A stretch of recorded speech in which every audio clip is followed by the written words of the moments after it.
नमस्कार सर्वांना. श्री स्वामी समर्थ. कसे आहात?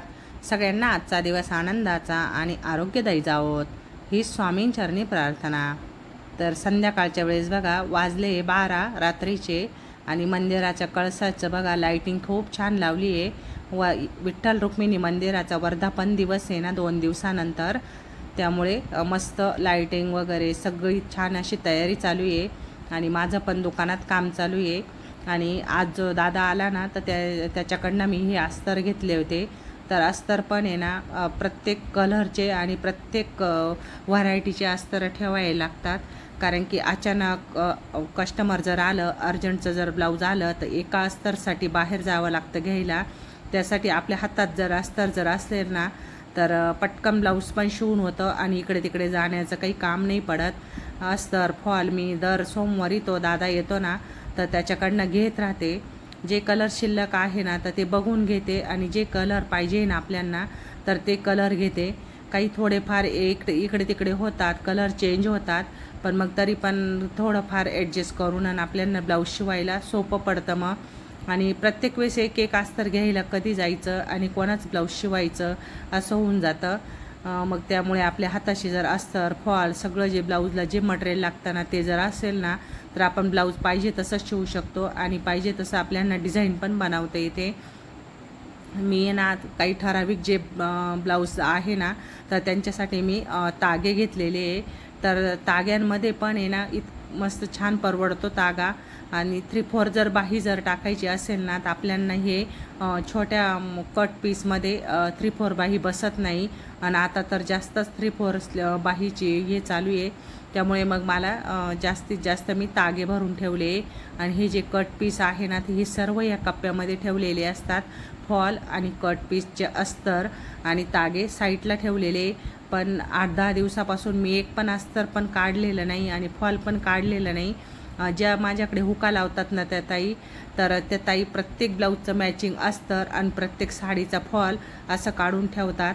तर आता सध्या तर खूप गर्दी आहे कस्टमरची, इतकी सारी गर्दी आहे ना तर लग्नाचेच खूप सारे ब्लाऊज आहे आणि त्यांनी ते काढून ठेवलेले असले की मग मला ह्या कप्प्यापर्यंत यायला काही एवढं येतच नाही. मी मशीनवरून उठायचं, कटिंगचे ब्लाऊज करायचे, अस्तर काढून ठेवलेले असतात, मग ते कटिंग करून ठेवते. आपल्याला मग सोपं पडतं. अस्तर काढण्यातसुद्धा बराचसा वेळ निघून जातो आणि त्यांचे हुक लावून झाले की त्यांना फक्त एकदा सांगितलं की अस्तर काढायचे तर त्या बरोबर पाहिजे तसे सगळ्या कलरमध्ये अस्तर राहतात. ते बरोबर सगळ्या ब्लाऊजांचे अस्तर काढून ठेवतात. आणि प्रत्येक ब्लाऊजचं अस्तर शोधणं म्हटल्यावर 1 आणि 2 असे मोजके ब्लाऊज नाही राहत. इतके सारे ब्लाऊज आहे, इतकी सारी गर्दी आहे ना दुकानामध्ये. तर म्हणजे कस्टमरला आहे ना आता जवळ कालपासून तर भरपूर कस्टमर रिटर्न केलेले आणि काही कस्टमर असे की ताई आम्ही पहिल्यापासून तुमच्याकडे शिवत होतो, मग आता आम्ही कुठे शिवायचे ब्लाऊज. मग असे कस्टमर आपल्याला घ्यायला लागतात आणि त्यांना कोणाच्या हातचे ब्लाऊज आवडत नाही. प्रत्येकाचं असंच असतं, ज्याचे त्याच्याकडे ब्लाऊज एकदा बसलं का व्यवस्थित एक विश्वास असतो की त्यांना माहिती असतं की हे ब्लाऊज आपल्याकडे बरोबरच बसणार, तर त्यांना ते दुसरीकडचं ब्लाऊज आवडणारच नाही. असे बरेचसे कस्टमर आहे, म्हणजे 75% कस्टमर असे आहे. आणि जे नवीन येतात ना तर ते थोडेफार घेतले, मी जास्त नाही घेतले, पण 2-3 दिवसापासून सर्व कस्टमर रिटर्न करते, कारण होणारच नाही. 20-21 म्हणजे तारीख खूप दाट आहे अक्षय तृतीयापर्यंत आणि खूपच गर्दी आहे. मग हे अस्तर मी आज ते घेतले ना तर ते सर्व व्यवस्थित लावून दिले. अस्तर व्यवस्थित लावल्यानंतर मग लगेच कस्टमरची पण गर्दी होते दुकानामध्ये आणि काही कस्टमरचे ब्लाऊजांना जास्त दिवस झालेले, मग ते पण तयार झालेले होते. म्हणजे मध्ये 15 दिवस थोडासा गॅप होता ना, लग्नांचे ब्लाऊज नव्हते, काहीच नव्हते. मग मी रेग्युलरचं जे कस्टमर होते ना कॉलर फुलबाई ब्लाऊजमध्ये, तर ते जवळजवळ 40 एक ब्लाऊज शिवले असतील मी. आपल्याकडे जे तागे होते ना 3 प्रकारचे तागे होते, तर ते सर्व एक पण तुकडासुद्धा राहिलेला नाही, एवढेच एवढे ब्लाऊज संपलेले आणि एवढे पण ब्लाऊज माझे शिवून पण झालेले. काही कॉटनचे जे ब्लाऊज होते ना तर काहींना अस्तर टाकले, काही बिना अस्तरचे. तर कस्टमर पण येतात घ्यायला आणि मध्ये मध्ये ना खूप वेळ जातो. हे कस्टमर आलं की ब्लाऊज काढणं, शोधणं आणि त्यांचं बिल करून घेणं, मग त्यात पण बराचसा वेळ जातो. 6 नंतर 5:30-6 नंतरच माझं जास्त कामाला सुरुवात होते. तर आत्ता 2-3 दिवसापासून आहे ना म्हणजे 11-12 वाजता झोपायला इतका उशीर होतो. आणि सकाळीच पण लवकर उठलं की पहिलं असं होतं कोणाचं ब्लाऊज द्यायचं आणि कोणाचं नाही, तेवढं डोक्यात असतं उठल्यासोबत. म्हणजे कामाचा आपला जर एवढा जर लोड असेल ना, तर कसं काय लक्षात ठेवणार, एवढं लक्षातच नाही राहत, सगळं विसर पडतो नुसता. आणि कस्टमर आहे ना, कोणी टाकलेलं असतं तर कोणी घ्यायला येतं, तर कोणाला टाकायचे असतात, तर आल्याबरोबर आहे ना लक्षात पण येत नाही की यांना ब्लाऊज टाकायचे का घ्यायला आलेले आहे का, काय करायचं. मग ते त्यांना परत विचारायचं आणि मग ते सांगतात. असं पण होतं. तुमच्या बाबतीत पण असंच होतं का? आता या कस्टमरचे ब्लाऊज जे आहे ना, ते 4 ब्लाऊज आणि 4 साड्या पिकोफॉल केले आहे. चारही पण ब्लाऊज प्रिन्स कटचे होते आणि साड्या पण चारही पण फॉलच्या होत्या. तर यांचं पण आता बिल करून घेते आणि एकदा साड्या ब्लाऊज काढून दिले की मग परत शिवायला बसते. आणि ज्या दिवशी असं ठरवलं ना की आज आपण 2-3 ब्लाऊज होईपर्यंत तरी उठायचं नाही, त्या दिवशी कस्टमर दिवसभर चालूच राहणार. हा माझा तर खूप अनुभव आहे मोठा. आणि म्हणजे काही तर ब्लाऊज घेण्यासाठी येतात, काही किरकोळ जे मटेरियल असतं ना ते घेण्यासाठी. मग त्यासाठी बराचसा वेळ निघून जातो. आणि ब्लाऊज शिवायला बसलं की मग एकदा मग नाही उठत, मग संध्याकाळच्या वेळेस जास्त काम होतं माझं, असं होतं. तर आता हे कस्टमर जे आहे ना, तर या ताई विचारत होत्या की मला पण ब्लाऊज शिवायचे, क्लास लावायचे, पण क्लास आता सध्या तर डायरेक्ट बंदच केलेले, होतच नाही, एवढं ॲडजस्टच होणार नाही. क्लास सुरू करणं म्हणजे पहिल्यापासून सुरुवात करणं, पॅटर्न काढणं, मापं टाकणं, ह्या गोष्टींकडे खूप बारीक बारीक ह्या ज्या गोष्टी असतात ना, खूप लक्ष द्यायला लागतं. आणि आपण कसं होतं, मग चिडचिड होते. मग हे ब्लाऊज जर नाही झाले टायमिंग ना, आणि त्यांच्याकडे जर वेळ जर दिला ना, तर मग त्यांना पण आलं पाहिजे. आणि त्यांचं कसं असतं, कोणी ना क्लास जर लावले तर आपल्यांना चांगलं शिकवलं गेलं पाहिजे, आपल्यांना चांगलं लक्षात आलं पाहिजे. मग ते 1 दिवस जरी आले किंवा 4 दिवस जरी झाले तर त्यांच्या डोक्यात तेवढंच असतं. पण आपल्या मागे ही एवढी गणगण झालेली आणि एवढ्याच ब्लाऊजांची, त्यामुळे सध्या तर यावर्षी क्लासच बंद केलेले. मागच्या वर्षी तरी भरपूर 2-3 बॅच काढत होते मी ब्लाऊज कव्हर करून. आता यावर्षी ॲडजस्ट होत नाही, कारण यावर्षी मी सगळं घरातलं पण आवरायचं एकटीनेच आणि दुकानात पण यायचं. मग बरीचशी अशी कामं ॲडजस्ट करून मग आपल्याला दुकानात दिवसभर कंटिन्यू उभं राहायला लागतं. एवढ्यात दुकान आहे ना आपलं, रात्रीचं 12-1 वाजेपर्यंत दुकान चालू असतं.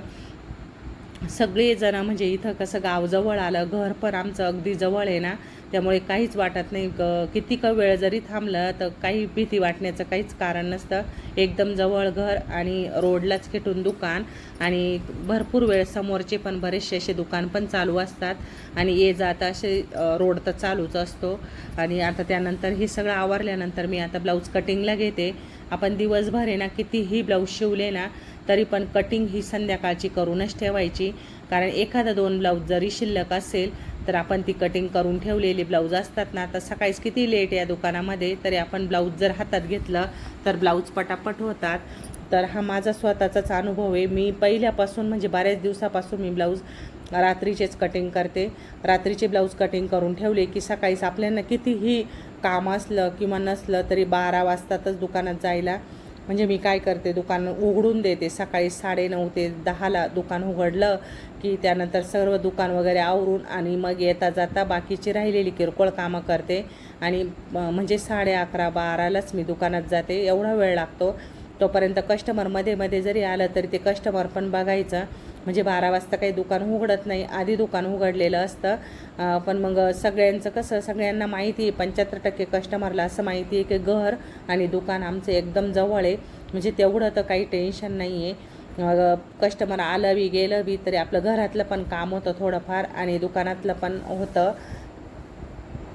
पण ब्लाऊजचं काम असं आहे ना, तर जेवढं बारकाईने बसून आपण जेवढं एक चित्त देऊन बसू ना, तर तेव्हाच ब्लाऊज व्यवस्थित येतं. ब्लाऊजचं काम एकदा बिघडलं की ब्लाऊज रिपेरिंग होत नाही. आणि साड्या एवढ्या महागड्या असतात नाही, आता सध्या लग्नाच्या सीझनमध्ये तर खूप महागाच्या साड्या, घागरे, पैठण्या, आरीवर्कचे ब्लाऊज, खूप छान छान साड्या असतात. आणि ते ब्लाऊज जरी थोडंफार इकडे तिकडे झालं तर म्हणजे थोडंफार जरी उसवायची वेळ आली तरी आपल्याकडनं एक ब्लाऊज शिवून होतं तेव्हा ते ब्लाऊज उसवून होतं, एवढे कुटाणे होतात. त्यामुळे ना मी शिवतानाच खूप काळजी घेते. ह्याच कारणामुळे मी क्लास बंद केलेले आहे. कारण क्लासमध्ये कसं मुलींकडे पण लक्ष द्यायचं असतं आणि मुलींना प्रत्येकाला कसं वाटतं आपल्याला सांगितलं गेलं पाहिजे. आणि मग त्यामुळे मग म्हटलं नकोच, ते क्लासपेक्षा आपण ब्लाऊजवरच लक्ष द्यायला लागेल. कारण की इतक्या महागड्या साड्या असतात आणि एखादं ब्लाऊज जर बिघडलं तर भरून द्यायची वेळ येते. आता मी जेवढे ब्लाऊज कटिंग केले ना, आता 2 दिवसांतून व्हिडिओ येतं आहे तुम्हाला, म्हणजे 2 दिवसां मिळून व्हिडिओ काढलेला आहे. तर ते ब्लाऊज दाखवते मी तुम्हाला. आता मी 2 दिवसामध्ये दुसऱ्या दिवसाची ही कटिंग, रात्रीचे ब्लाऊज कटिंग करून ठेवलेले ते दाखवते.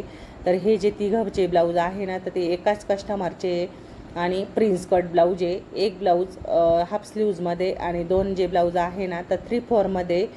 आणि हे जे ब्लाऊज आहे ना तर हे 4 ब्लाऊज आहे. हे पण एकाच कस्टमरचे, म्हणजे इतक्या रात्रीच कटिंग केले तरी दुसऱ्या दिवशी विसर पडतो की कोणाची ब्लाऊज आहे. तर यातले पण 2 ब्लाऊज 3/4 आहे आणि एक जे ब्लाऊज आहे ना तर हे हाफ स्लीव्जमध्ये आणि एकाची 3/4 स्लीव्ज घेऊन डिझाईन बनवायची त्याला. असे हे 4 प्रकारचे 4 ब्लाऊज आहे. तर हे पण प्रिन्स कटमध्ये शिवायचे, कटिंग करून झालेले. आणि यात एका ब्लाऊजला त्यांनी आरीवर्क करायला सांगितलं आहे, पण बघू आता वेळ कसा भेटतो. आणि हे एकच ब्लाऊज आहे शिल्लक. तर हे एवढे सारे ब्लाऊज कटिंग करून ठेवले आणि आदल्या दिवसाचं हे एक ब्लाऊज राहिलेले आहे. तर हे पण कटिंग झालेलं, याबरोबरचे सर्व ब्लाऊज शिवून झाले. आता सगळ्यात पहिले मी हे ब्लाऊज शिवायला घेणार आणि हे जे कटिंग केलेले ब्लाऊज हे परत व्यवस्थित जसे आहे तसे, काही ब्लाऊज मापाचे तर काही बिना मापाचे, काही माप वहीत लिहिलेले. तर प्रत्येक ब्लाऊजला काही नाव टाकलेलं नसतं, मग ते तेवढं लक्षात ठेवायचं असतं. तर हे ब्लाऊज शिवलेले आहे ना, तर हे दाखवते मी तुम्हाला आता. तर ब्लाऊज शिवताना आहे ना, ज्या बारीक बारीक ज्या काही गोष्टी आहे ना, म्हणजे ब्लाऊजला फिनिशिंग येणं, तर कशी येते फिनिशिंग तर ते सांगते. प्रत्येक ब्लाऊजचा दोरा कट करणं आणि प्रत्येक पार्ट मागे पुढे खालीवर आहे की काय असं बघून, आणि जे आपण धागे दोरे ब्लाऊज तयार झाल्यानंतर कटिंग करत चालायचे, त्यांनीच ब्लाऊजला आपल्या फिनिशिंग पण येते आणि ब्लाऊज छान पण दिसतं. तर हे जे ब्लाऊज आहे हे शिवून झाले. आणि काही काही सिल्क साधे ब्लाऊज आहे. तर हे पण बघा, आपलं ब्लाऊजचं कसं असतं, ब्लाऊजला आहे ना थोडंफार जरी इकडे तिकडे काही जर झालं ना, तर ब्लाऊजला कस्टमरला आजकाल आहे ना शिलाई आणि पैसे किती घेतात आणि शिलाई किती देतात याच्याशी काही घेणं देणं नसतं. तर प्रत्येकाला ब्लाऊज आहे ना असं व्यवस्थित फिटिंगमध्ये आणि फिनिशिंगमध्ये ब्लाऊज हवं असतं.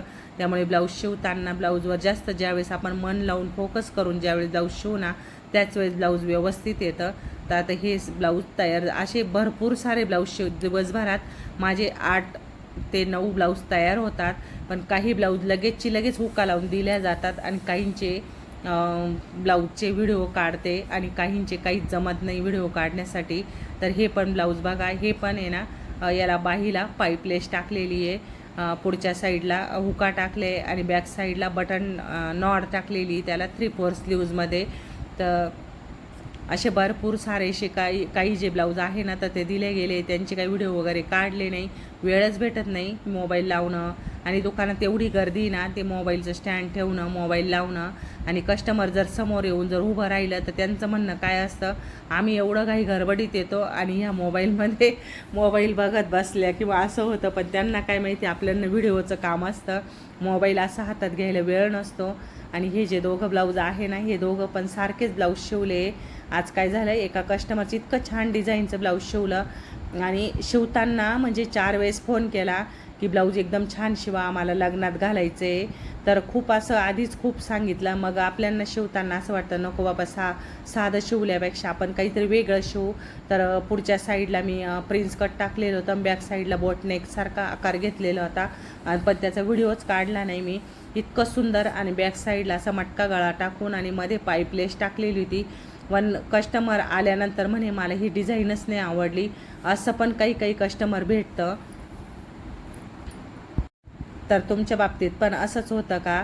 तर चला, व्हिडिओ आवडला असल्यास व्हिडिओला लाईक करा, शेअर करा आणि आपल्या चॅनलला सबस्क्राईब करा.